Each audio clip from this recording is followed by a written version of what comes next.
the city, I did it for the love, I did it for the people, I did it for us. Back on this rap-ish, I ain't even broke a sweat, homie, this practice. Pondering my next move, staring at my track list, hope I ain't miss my window.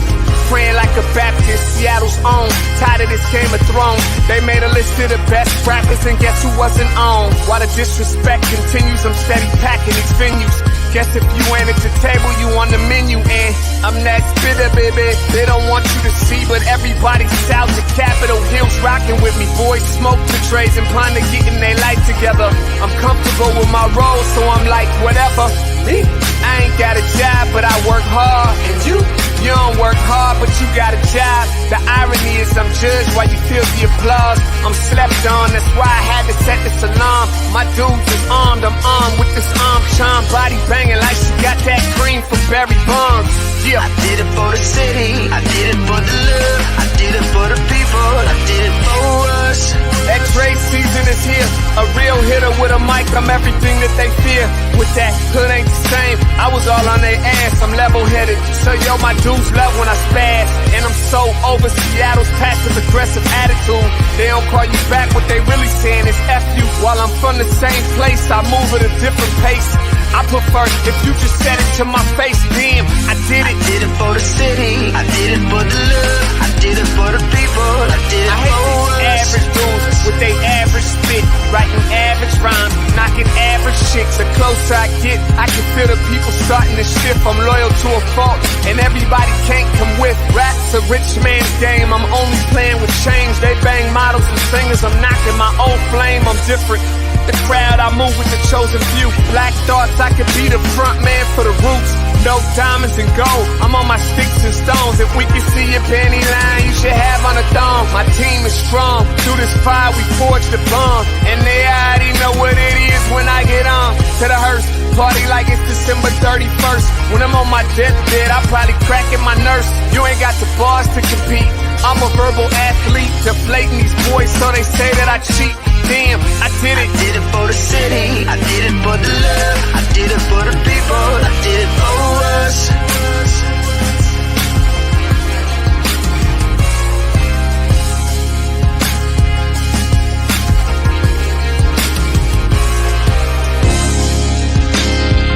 Yeah. I should probably start by apologizing for the long wait, man. You know, I know I be tripping. But I'm not just a rapper, I'm an artist. And, you know, my creative process is a little bit different than most. Nonetheless, I want to welcome everybody out to the Dre's Experience. I got TCF in the building. My whole camp's here with me. I got the band in here laying this cool-ass vibe. And I'm Seattle's own. Let's get into it. Hi, everybody. Welcome, so welcome to the Morning Update Show. I am your co-host, Trey Holiday. Want to extend a happy Wednesday to all of you out there. And, you know, I know it's a little bit, again, I'm using the word soggy this week, guys. We're seeing a lot of rain out there, but you know what? We still got a lot of cheer in here today. And I'm going to start the show off without my co-host with the most, Big O, but he is at the live press conference right now with the mayor. Lots going on with this OPA SPD hoax investigation. And we're going to be getting into that a little bit later on in the show. Really hoping that Omari can make it back to set so we can really discuss what's going on there at the press conference. But we want to welcome you to the Morning Update Show. And as always, right now is a perfect time to tag and share the stream. Please tag and share the stream with folks that you feel could benefit from culturally relevant news emanating right here from the Emerald City. Want to also give a big shout out to our partners over at the South Seattle Emerald and at KBCS 91.3 over at Bellevue College.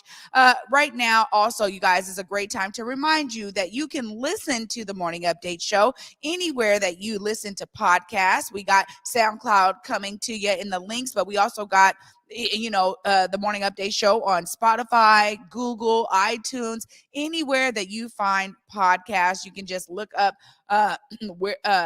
Converge Media Network. Sorry, I want to make sure I get that right so you guys know exactly where to look it up. But you know what? We're trying to make sure that we're doing this show in a diversified way. So if you can't watch us, you can definitely listen to us. We're keeping this message alive every single day right here on our show about vaccines. They are available and ready and free. You guys, Salman is putting the link in there for you guys to check it out through Seattle Public Health, King County. But this is something that is on the rise. We're seeing it everywhere. Omari and I talk about it every day because it is a real thing that families are out here dealing with on a daily basis. And I don't know for you guys out there, but I know one thing's for sure, medications are flying off the shelves, even all the over-counter stuff.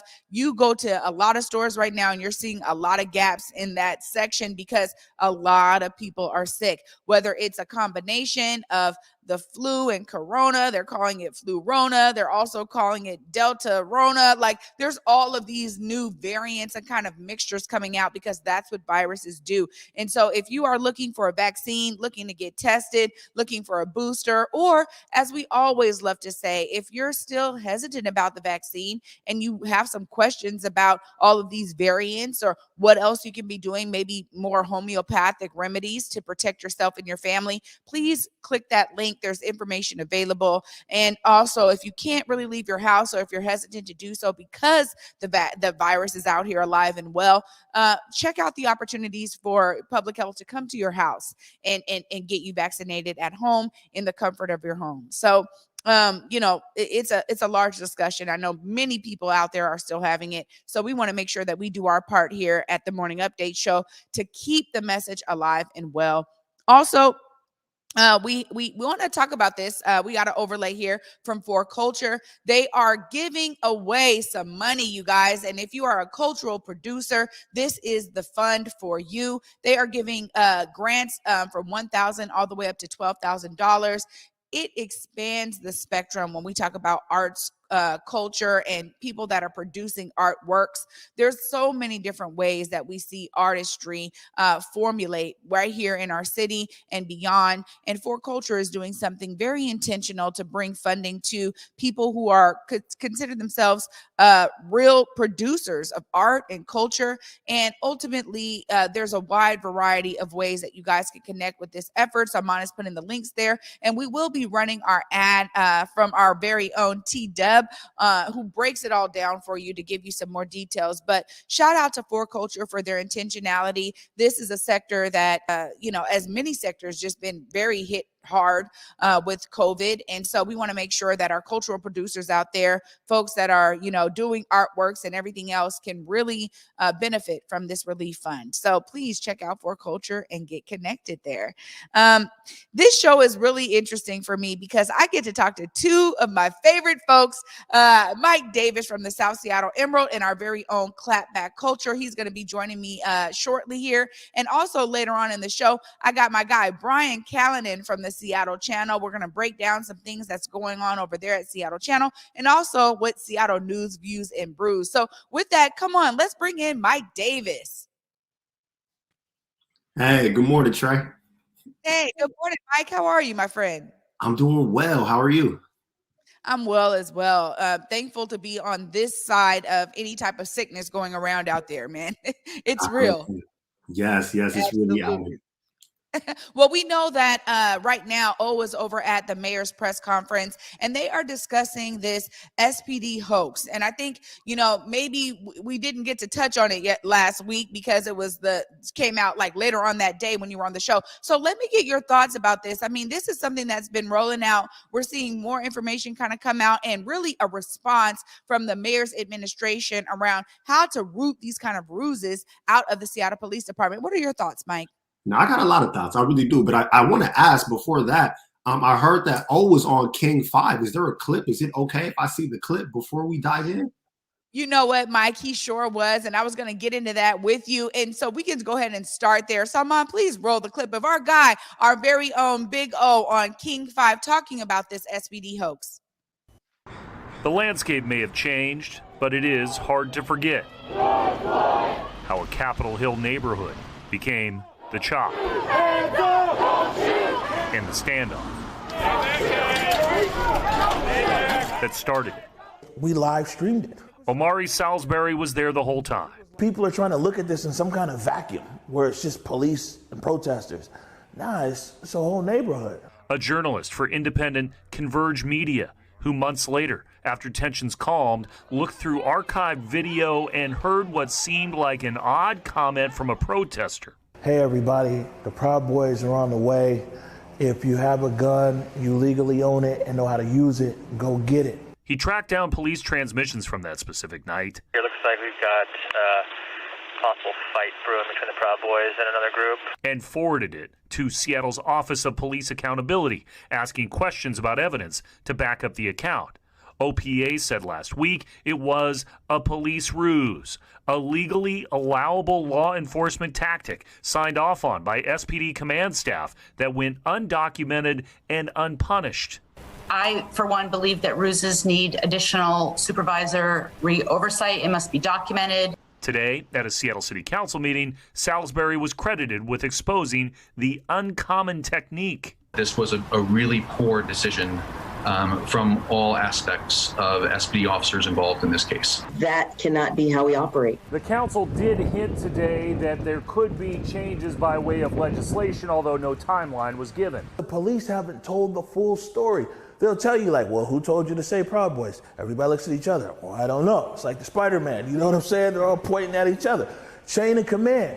Omari says legislation will only do so much. The damage that this might have done now to the credibility of our organization wasn't worth this. But like any good journalist would do, he'll continue to review the events of that fateful summer to make sure certain things don't happen again. It's important that people continue to ask questions. In Seattle, Chris Daniels, King 5 News. Wow. I mean, there he is breaking it down. And it's things that we talk about right here on the Morning Update show and the Converge set, Black Media Matter studio all the time, Mike. What are your thoughts there?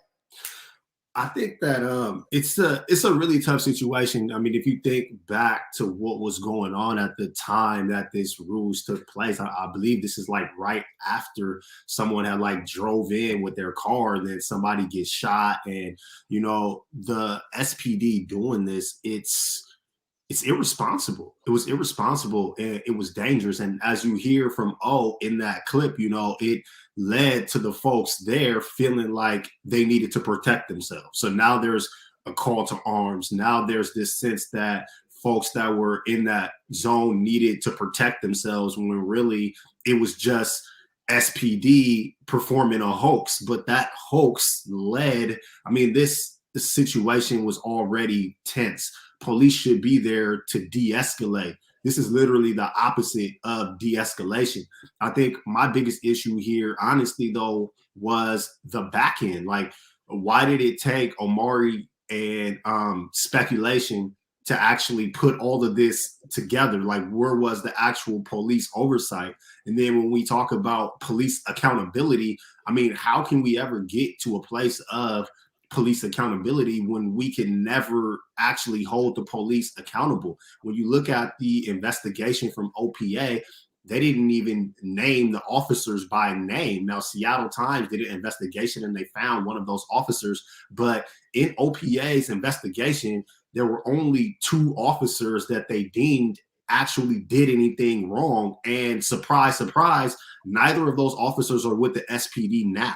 So it's like, they did this thing. We all know that it's horrible. It damaged the trust between the police and the community. And now it's past the 180 days that the Police Officers Guild has listed as, you know, officers can't be punished past this window of time. The two officers who we would want to hold accountable no longer work for SPD. So now it's kind of like, yeah, we did it, so what? And we're supposed to move on. And at some point, we actually need some level of accountability. We have the conversations of abolish the police. We have the conversations of defund the police. We have the other side that says back the blue. I think you got people like me who are in the middle. I mean, when I look at South Seattle in particular and all the violence that we're seeing, all the shootings, we need someone that can come in and keep our community safe.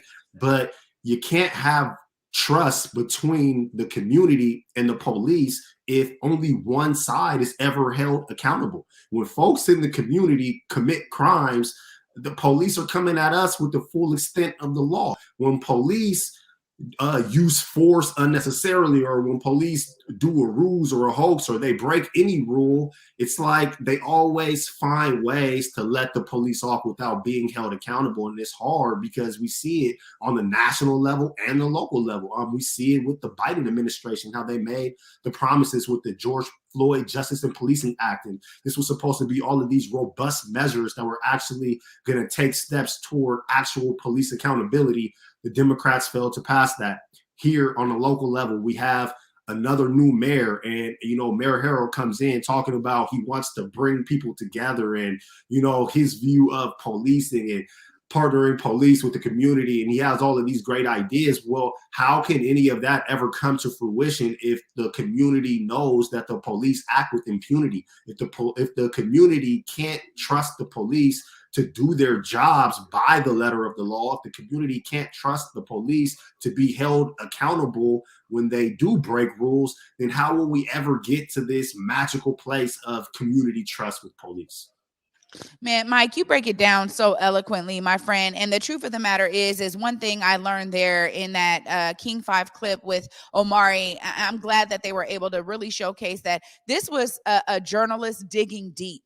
And that's what really brought out this investigation at all. Had it not been for Omari's inquisitiveness and his journalistic intent, we may never have known that this ruse even played out through the SPD. And that's really the truth. It did take a journalist in this case, and yet it shouldn't. But one of the glaring things for me, Mike, was the fact that these kinds of ruses are legal. Like that they didn't even actually break the law by lying through the police scanner to hope for some type of fear tactic to disperse the protesters in Capitol Hill. That was their intent when they did this. However, the idea is that they can legally do this, and hey, we can put something out there and try to rouse the people up and get them to kind of do something that we need them to do. This is something that's really intriguing for me. And as you talk about the discussions that are out there around reimagining policing. Yes, on one side, it's this extreme of like, no, we need to just abolish the police in totality.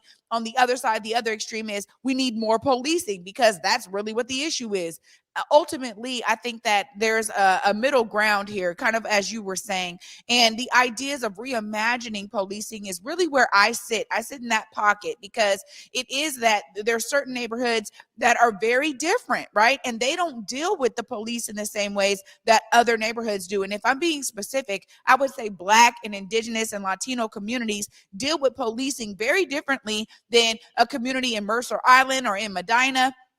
It's a huge difference, and a huge, I think, difference also in perspective, because in Medina or in Mercer Island, they actually feel protected and safe by the tactics the police have to use to keep their neighborhoods the way they are. However, if you were talking about South Seattle, if you're talking about White Center, Burien, now some of the South King County cities outside of Seattle, we see that there is a huge disconnect between police and community. And this is why there needs to be a change in how policing happens. Maybe it's only for specific communities, because maybe in Medina and Redmond and Mercer Island, maybe they want to keep it the way that it is, which I think is up to them. But we have to be very specific here when we talk about communities that have dealt with these kind of police ruses and the negative effects of them, police brutality and abuse of power. All of that is something that I think is very centralized in certain communities. So I really appreciate you saying that, because I think it's so true. But yet we have to understand there's a wide spectrum of folks out there, and this is why it gets hard to have a blanketed approach. So I'm really interested to dive in later on in the show with Omari and really see where the mayor is coming from, because as a new mayor, Mayor Harrell has an opportunity to be innovative in his approach. And I know part of, what he said on the campaign trail was talking about adding more police in certain respects. I think he may have even made comment to that during this press conference. But Mike, I really appreciate you saying that. And particularly as we think about stories coming from South Seattle, there are so many different ways that South Seattleites have dealt with policing. What are some of the things going on right now in South Seattle that you're going to be having coming out in the Emerald? I'm writing a story this week. Actually, I'm dipping into arts and culture this week. I'm excited about the story. There's a local kid graduated from Garfield High School grew up here. Both of his parents are documentary filmmakers. He just made a movie. It's called Skagit. It's a horror movie. He made it during the pandemic. So like he went out to the Skagit Valley in this remote location with some actors, and this real cerebral psychedelic type of horror movie. It's very, very Seattle. I hope people get to see it. One of the things that jumped out at me was the music. He had a lot of dope local hip hop artists that folks will recognize that did the soundtrack. I am not allowed to give out spoilers, but shout out to Nick Thompson and his film Skagit. And that is the piece that I'm working on for South Seattle Emerald this week.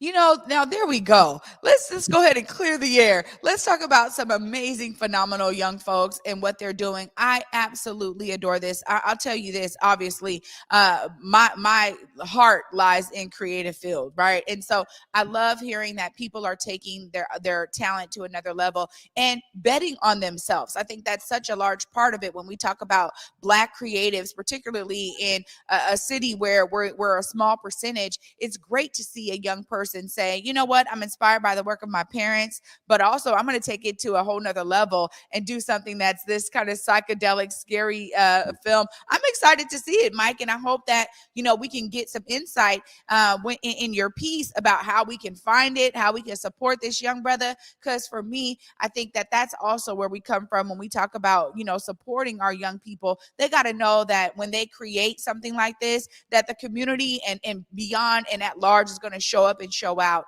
And I gotta say, it's something that I learned from Issa Rae, right? Issa Rae said, look, you don't network up, you network out, right? And so he did a great job there of networking out. So it's great to hear that, Mike. I'm glad that you're stepping into some arts and culture, my friend. How was it for you to be able to learn a little bit more about this young man, and also for you to be doing something in the arts and culture realm, which I don't think you normally do? Well, I way back in the day, I did. And I just, the world has changed. So I've kind of just had to shift. But, whenever I have that chance to get back into arts and culture, I really, really love it.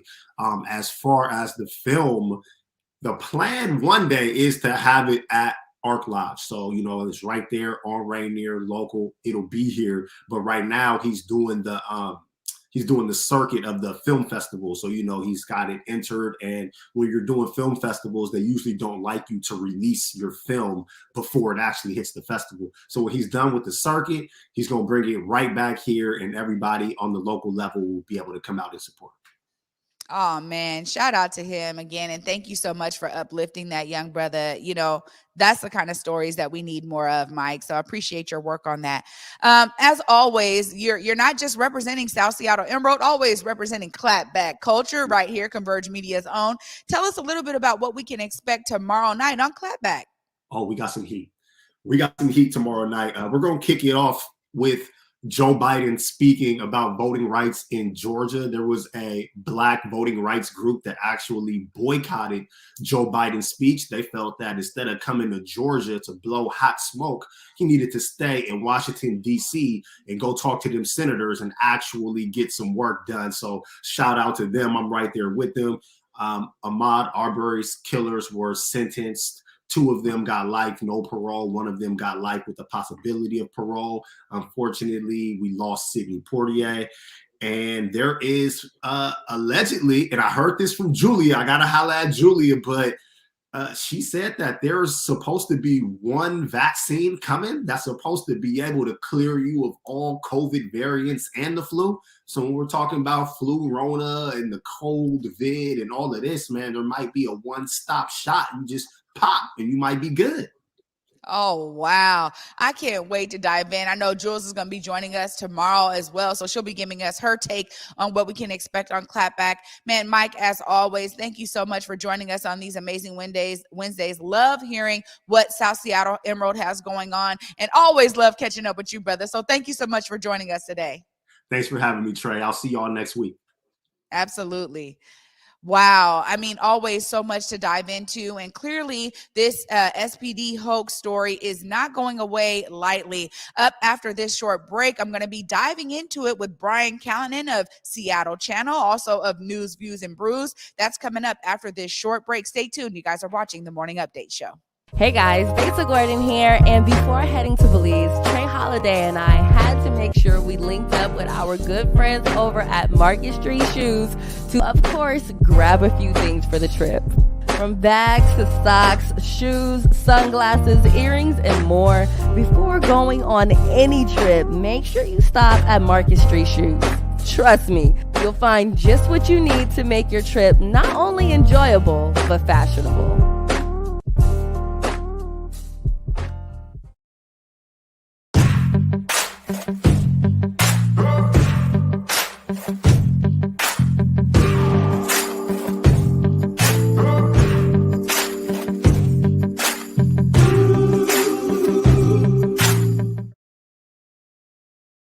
Hey y'all, T-Dub here, letting you know about another art funding opportunity. For Culture Recovery funding for individuals is available now, and here's what you need to know to apply. Are you a cultural producer who has been impacted by the pandemic? If you answered yes, but what is a cultural producer? Well, you are a cultural producer if your work, paid or unpaid, is dedicated to creating cultural experiences in any discipline or at any stage of your career. Some examples include exhibit designers, museums educations, archivists, restoration professionals, curators, history researchers, artists, of course, and more. In understanding that grant language can sometimes feel exclusive to specific people, using terms like cultural producer is one of the ways For Culture seeks to broaden its scope of applicants. In other words, this funding is for you. And look, the application fatigue is real. I get it, they get it. But the For Culture staff is here to walk you through it.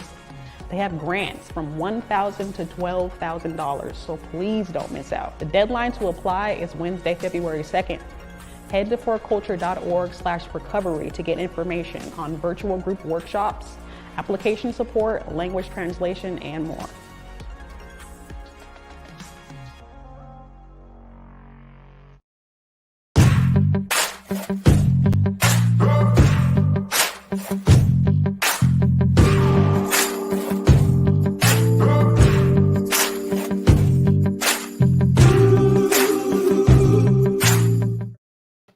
Welcome back, everybody, to the Morning Update Show. I'm your co-host, Trey Holiday. And right now, joining me on this set of the Morning Update Show is my guy, Brian Callanan from the Seattle Channel and Seattle News, Views, and Brews. What's up, Brian?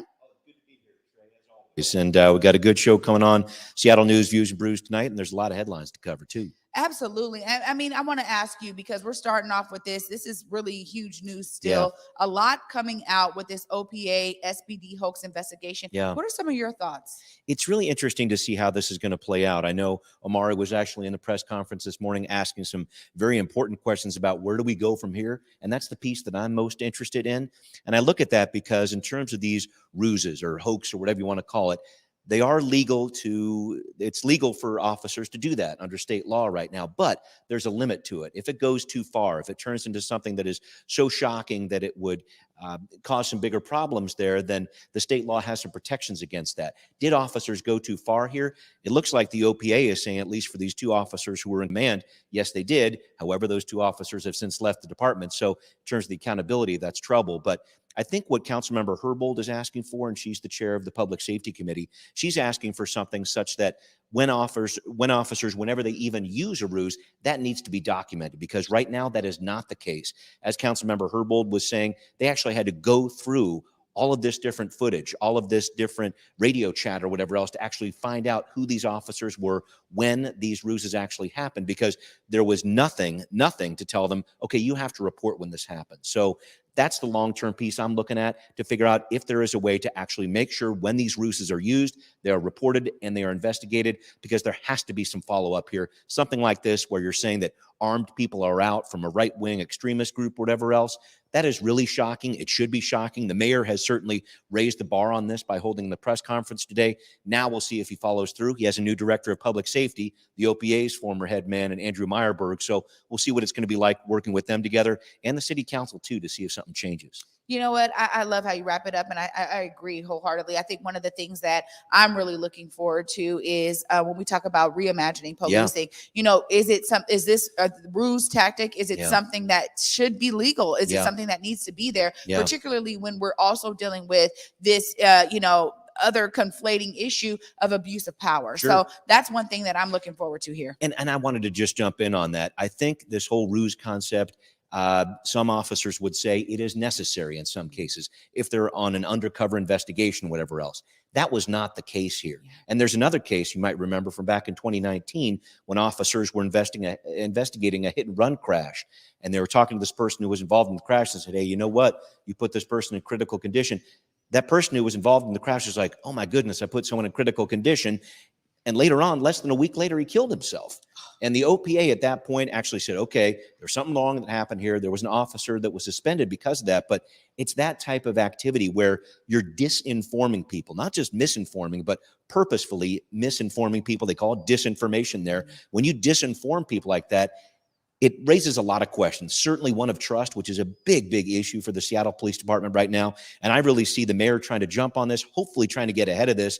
And again, when we talk about changing the culture of the police department, reimagining what police are supposed to be doing, this is not a chapter that the police are going to be proud of. Yeah, Brian, you're 100% correct. And I really appreciate you highlighting that other case. Yeah. And this is exactly why when we talk about the opportunities for change, it is there because we have enough examples now. There's enough data to kind of showcase a story and really pinpoint the picture here, so that other people can get it who have not been involved in such cases. Yeah. So thank you so much for clearing that up and actually adding that to the discussion. Yeah. Now, one other huge thing going on right now is the release of this eviction moratorium, Brian. And for me, this is really huge. I mean, I want to hear your thoughts on this. Yeah, this was one of the main reasons why the mayor held his press conference today, was to talk about this eviction moratorium, which was set to expire on January 15th. Really, one of the first things that he had to do in office was handle this eviction moratorium. So he decided today that he would extend it 30 days. Now, that doesn't sound like a lot of time.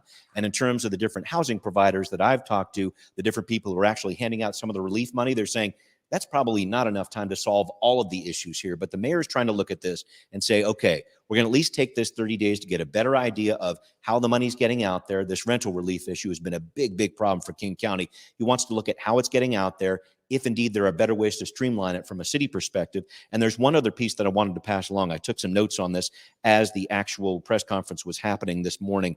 He was saying that at the end of this 30 days, he's going to make sure that at the end of it, the actual city council protection, a 6-month protection, goes into place for people who are not able to pay because of COVID issues related to their finances. So there are a number of different protections in place. I won't say that after 30 days, we're going to see a big cliff of people that are going to be becoming evicted, but I think you will hear from some housing providers out there and some advocates who try to make sure we don't have as many homeless people as we have out there. Some of those advocates are going to say too, this is going to be a little interesting in the middle of February here. It's supposed to expire now on February 14th. No indications yet that he would extend that in any way, but I am sure he's going to get a lot of pressure from these different advocates, because at the end of the day, the eviction moratorium, that is just a Band-Aid on a much larger problem of affordable housing, which is a big, big systemic issue out there.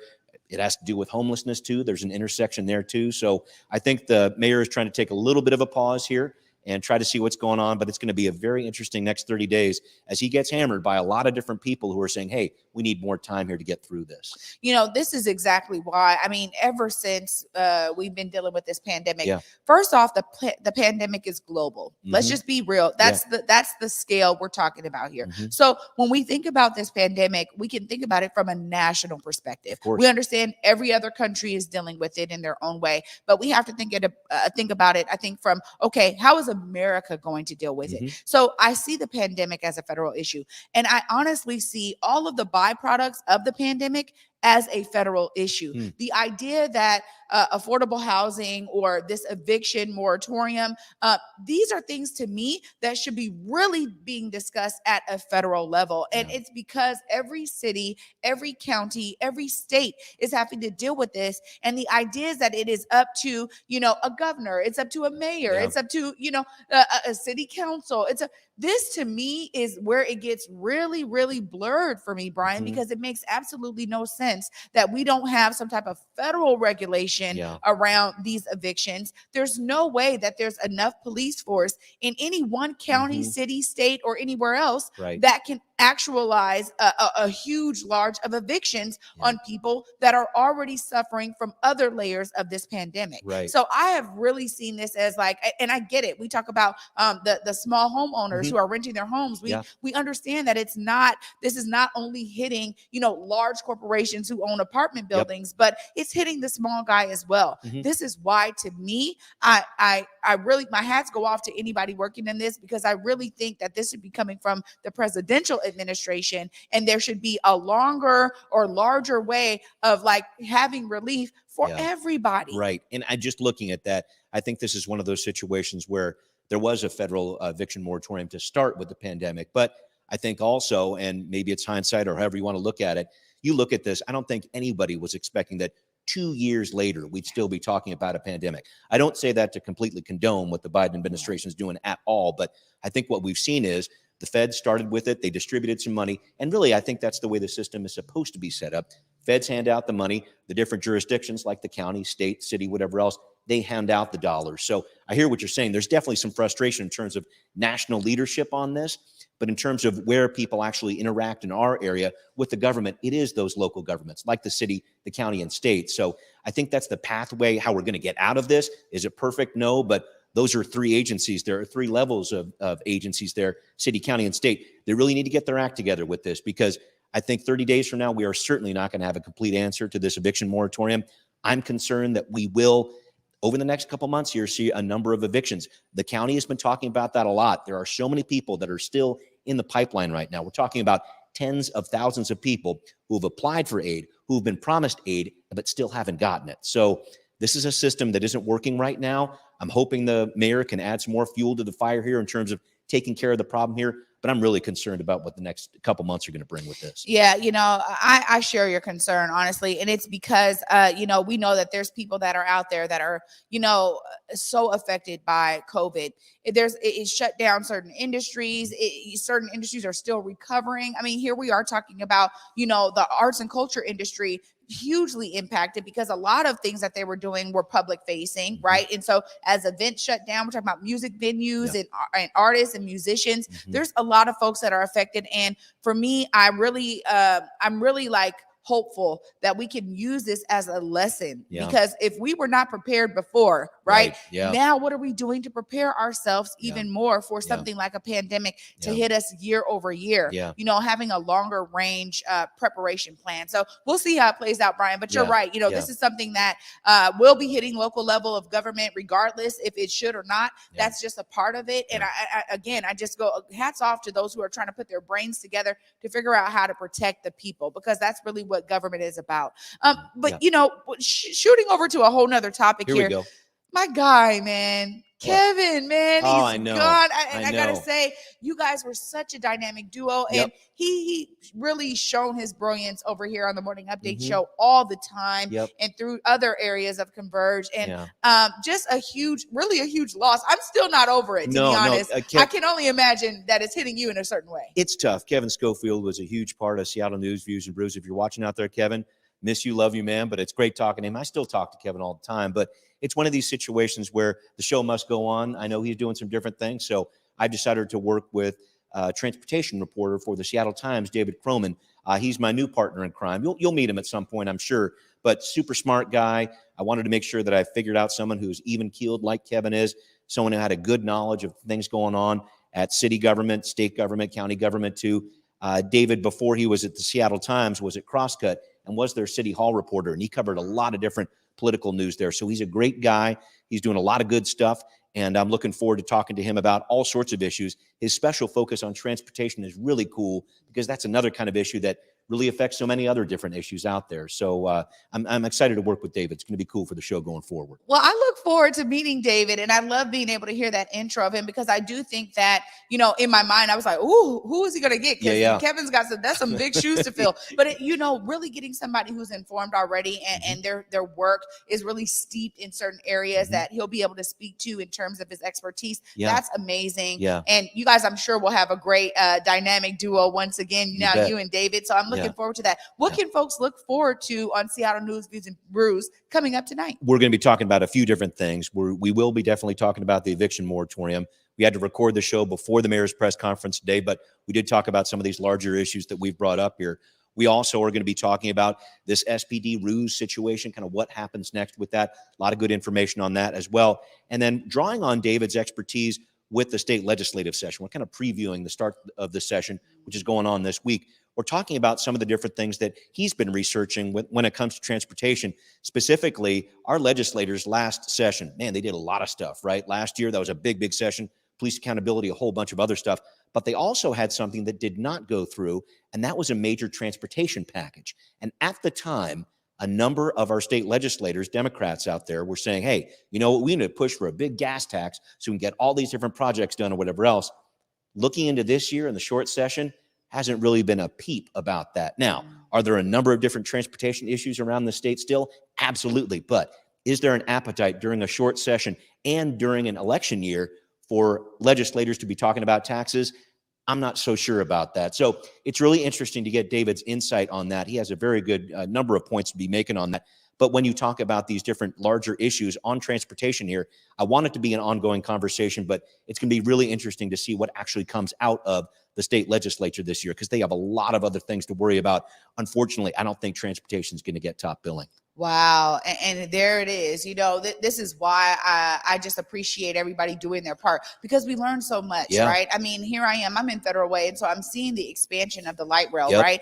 But I understand that was a decision made years ago in order for us to even get the funding to do that work, right? And so the ideas of there being other transportation measures that need to be looked at, this is really interesting. And I do know that there's this whole dynamic, man. We talk about being an election year, legislators not wanting to do too much during election year.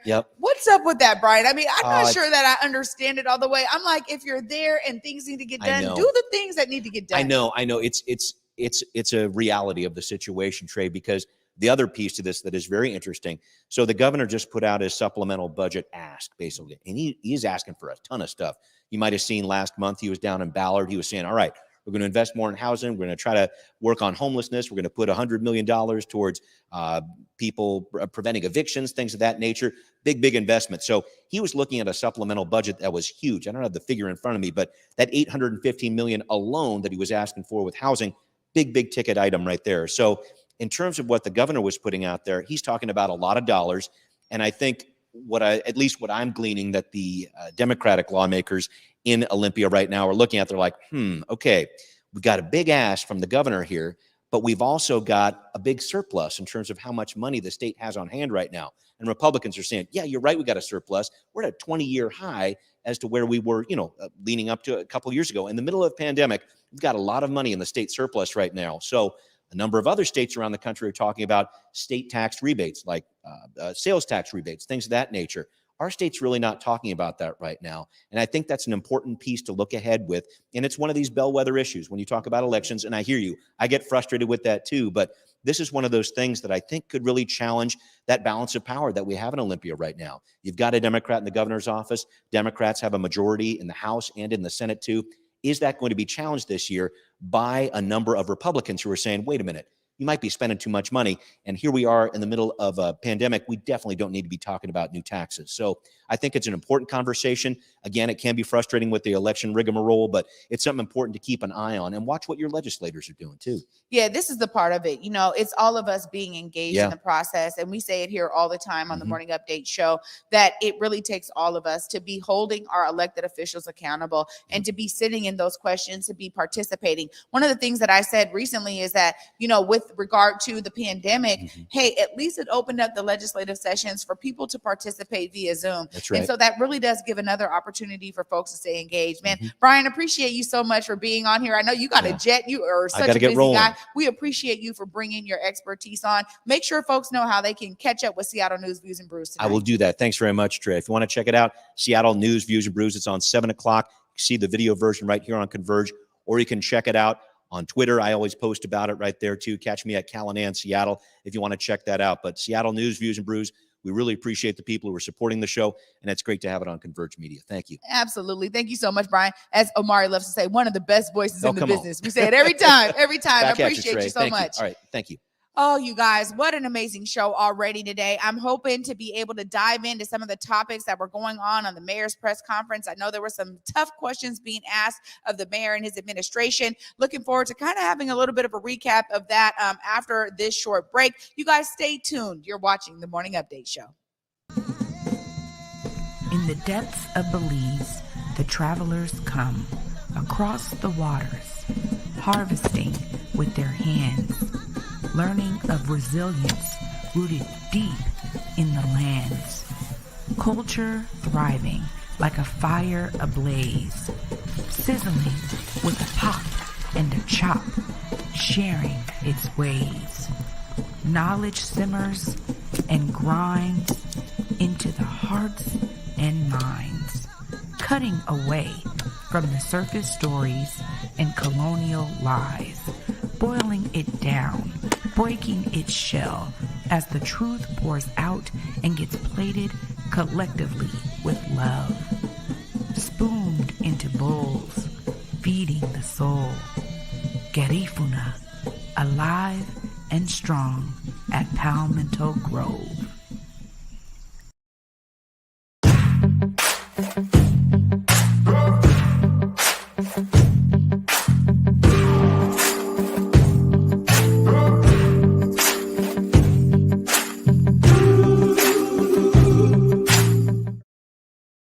Hey y'all, T-Dub here, letting you know about another art funding opportunity.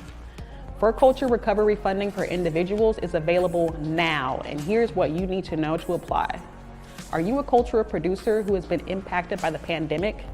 If you answered yes, but what is a cultural producer? Well, you are a cultural producer if your work, paid or unpaid, is dedicated to creating cultural experiences in any discipline or at any stage of your career. Some examples include exhibit designers, museums educations, archivists, restoration professionals, curators, history researchers, artists, of course, and more. In understanding that grant language can sometimes feel exclusive to specific people, using terms like cultural producer is one of the ways For Culture seeks to broaden its scope of applicants. In other words, this funding is for you. And look, the application fatigue is real. I get it, they get it. But the For Culture staff is here to walk you through it. They have grants from $1,000 to $12,000, so please don't miss out. The deadline to apply is Wednesday, February 2nd. Head to forculture.org/recovery to get information on virtual group workshops, application support, language translation, and more.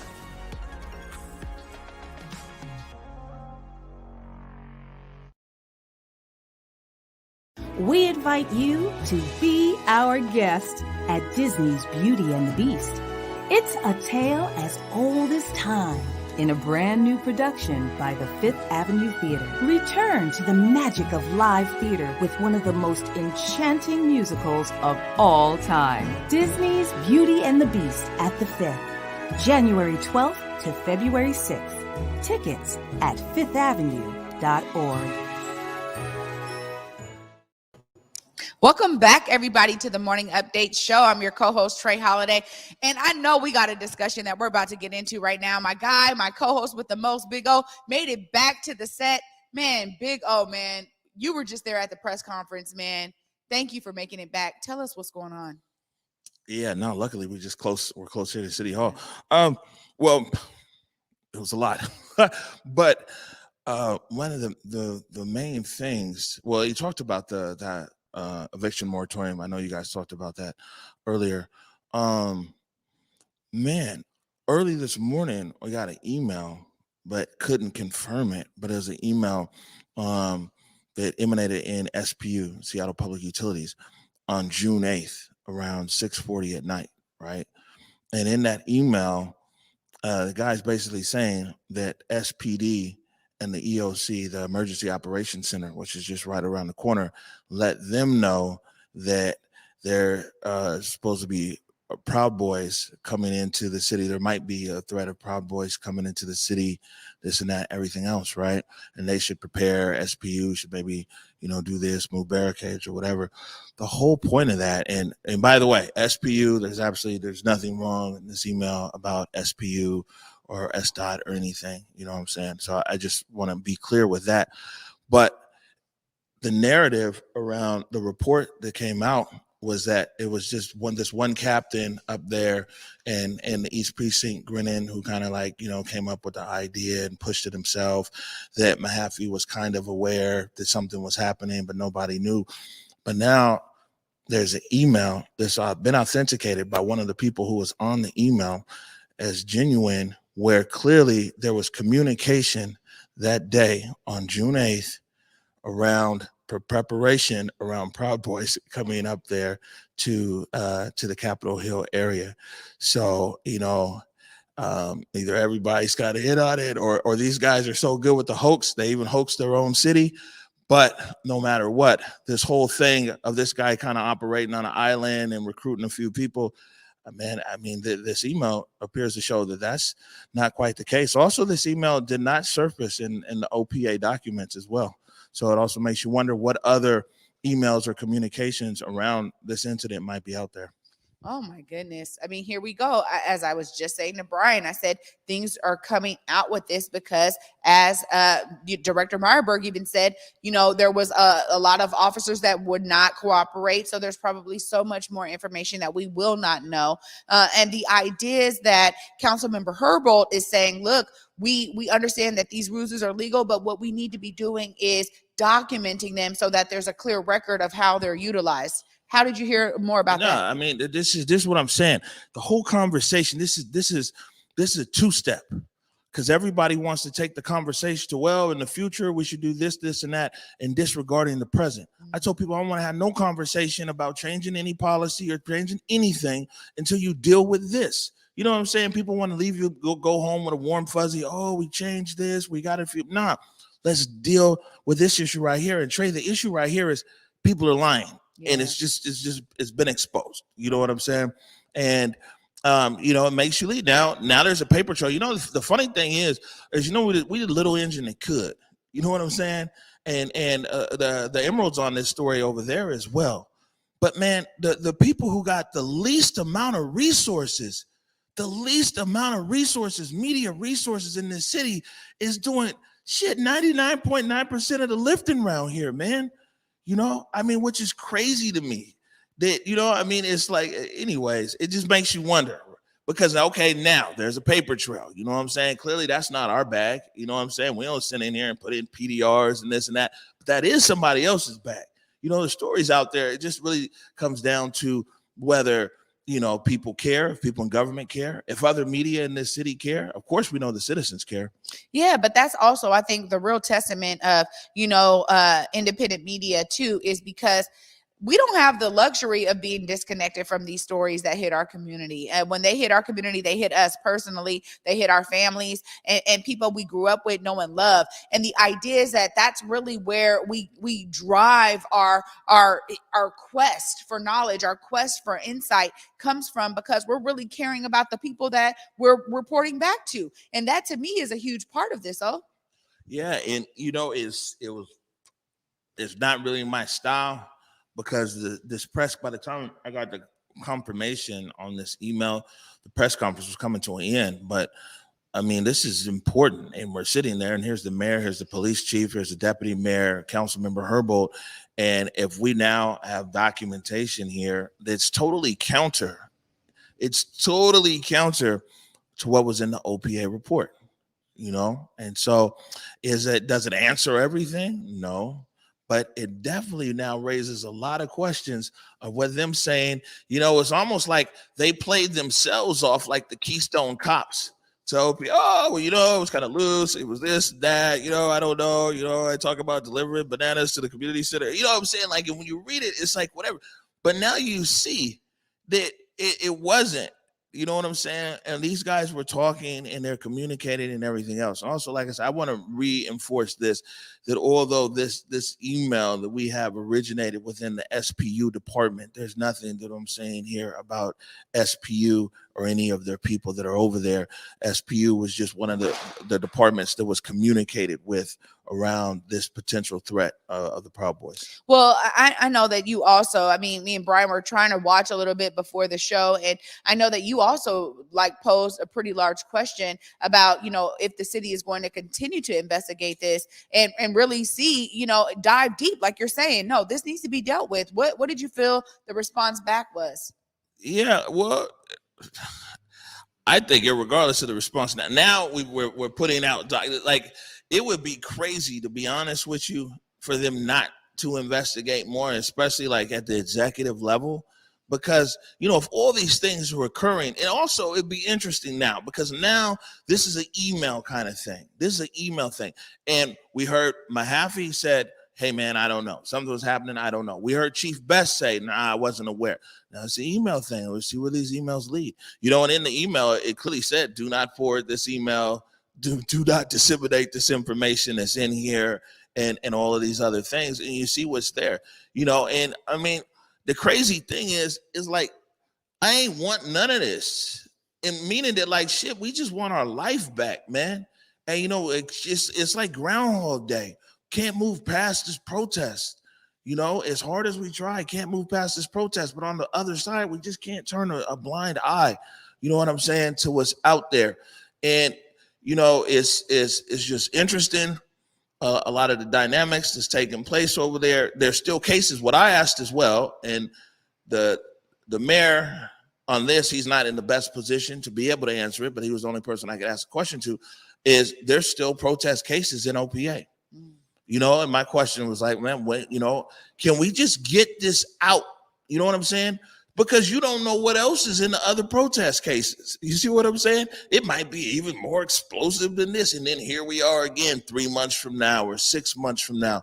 And I just think that the citizens, whether you are for the protests or against the protests or whatever, we just need a place of closure and understanding. First and foremost, I don't think there's anybody who's in favor of just not getting all the info out. You know what I'm saying? No matter how you feel about it.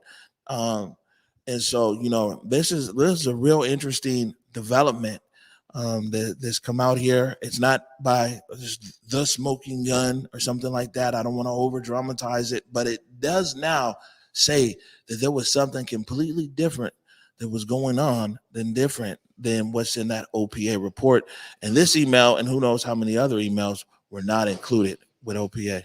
Wow. I mean, there we go. I mean, it's something to definitely continue to keep our eye on. And I agree with you, Omari, when you talk about, can we just get it out? The idea is that it's been, you know, so long. I mean, I go all the way back to, well, you know, who was in charge of closing the East Precinct? I mean, we were it took so long to just try to figure those things out. And the idea is that is literally what's dragging a lot of this out, what's keeping it alive, what's keeping things up, is because there is no real closure around that period. There was a lot of things happening at the time. You've talked about it as wrongs all around. You know, there was plenty of wrong that happened, but these kinds of things need to be able to be followed up on. And particularly, I've been saying that the ideas of the examples that it poses in terms of what it could look like to reimagine, what it could look like as we move forward, how we can learn from all of these things that have happened, these gaps that were there. How can we make sure that those are not the way it is moving forward? Yeah, you know, something else is interesting too. And, you know, that no elected politician wants to look like, you know, they've been lied to or anything like that. But, you know, Mayor Harrell said that he was over there at EOC and officer, the emergency management people. He said they asked him, did you guys know about this ruse? They said no. You know what I'm saying? I don't know who might be losing a job. You know what I'm saying? But yeah, this is, anyways, you know what I'm saying? I mean, and I'm gonna tell you like this though, on the real. This is news, and news that impacts our community, so it's important. But like, man, I had a real good show put together because, you know, yesterday with Sidney Brownstone, Rahima's family was watching over in Tanzania.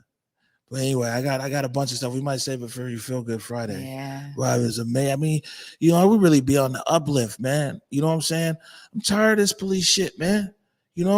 Like we committed ourselves 2022. This is our year of uplifting Black stories and Black business and Black potential and Black beauty and everything else. And we've invested in those resources to be able to do that. That's the stories that we want to tell and uplift. And this is important. And we're going to stay on this because I told people we're going to stay on the protest until it was done and resolved. But man, just know this don't bring me no joy, because all this stuff does is take away from the time that we could be creating and uplifting our people, man. And that's what we're here for. So, I mean, don't get me wrong. I'm a stand-up, this, I don't live for this. I don't live for, man, this email came out and this and that, somebody got lied to or whatever. I live for the uplifting of Black people through media, man. And it's like, damn, just want to get on with it, man. Can y'all just please release everything so people can move on with their life? Yeah, absolutely. Well, I got to say this, and I get to echo what they were talking about through the King 5 piece that you were on, and them coming right here to the Black Media Matters studio to interview. I love seeing that. But thank you for diving deep. Thank you for being inquisitive, because as many are now really understanding that it boiled down to you sending some stuff over to OPA to say, what's going on with this? And let's find the real track record of this. That's really what got us to this right here, this example. And it really is a testament to just you being like, hey man, what's really going on here? I mean, you didn't set out for all this, but you also knew something was fishy back then, bruh. Yeah. And I can't, I always have to bring this up, that man, speculation, spec, and that community that spec work with, because also, their work, they had everything indexed and time stamped and this, and I mean, saved hours and hours and hours of stuff for me. So, them, and that's just one spec in the community he's with. That's just one of several different communities, right? You'd be surprised. A lot of different people were following this for their own different reasons and everything else. But yeah, my mama was just in the comments. She was like, man, boy, you better go tell your stories. That's what we want to do. Like, man, I would just implore these people, man, whatever it is, just get it out. Man, do everybody as a city a favor so we can just move on. Yeah. You know what I'm saying? It's like, anyways. I see we're over time, Trey Holiday. Thanks for waiting for me, man. You got any last words? Absolutely. Always for me, man. See yourself as a part of the solution. I mean, clearly this story exemplifies what it means when people are doing their part to bring out solutions. Shout out to you, Speculation, everybody over there at the Spec team. Really appreciate being able to see how community comes together to get answers. And ultimately, all of us can be part of some amazing solutions, because there's plenty of solutions that are needed out there. Yeah, no, good stuff. What's tomorrow? Thursday. Yeah, we got Jules on the show. Yeah, we got some handcrafted motion graphics. There it is, Julia Jesse, Converge Media, co-host of Clapback Culture. Julia is going to be in the building. Really excited for that. Always bringing a lot of energy over there. And also, we got the Rewind with Besa. Base is going to be checking in what's happening, events for this weekend and everything else. And of course, we're looking forward to Feel Good Friday, where you got T-Dub.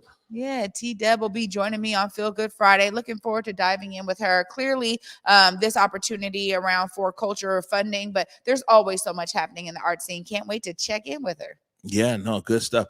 All right, everybody. Man, I'm going to tell you this, though.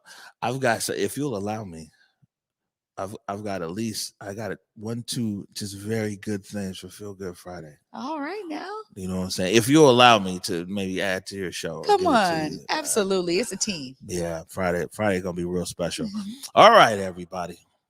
On that note, want to remind you, and by the way, I need to preface this correctly, because we switched it up now. We're leaving you with some hope, and what we're leaving you with here, this is Shayna Shepherd. This is like a Converge Media exclusive here.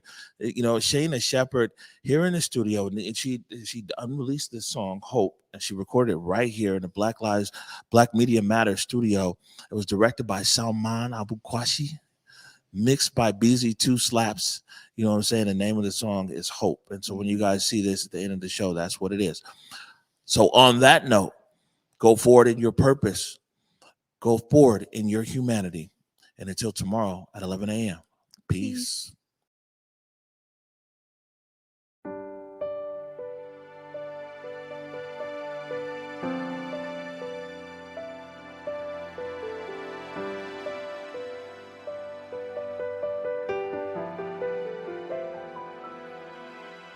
What do I see through a lens of fear? 1,000 little steps to go. What do I fear after all these years? Lord knows I don't even know. I've been running on the edge of a sundial, sleeping in the shadow. I've been begging you to see me, then hiding beyond the unreachable. Looking out left on a right-hand turn, just trying to make a deal. A lazy shoes and love is a love that churns. That's the kind of food that heals. I've been searching for the end of an era, waiting to be ready. The world is bigger than a moment. Be steady, that's how you can feel it's real. But I feel naked in my new clothes, 'cause I got used to hide.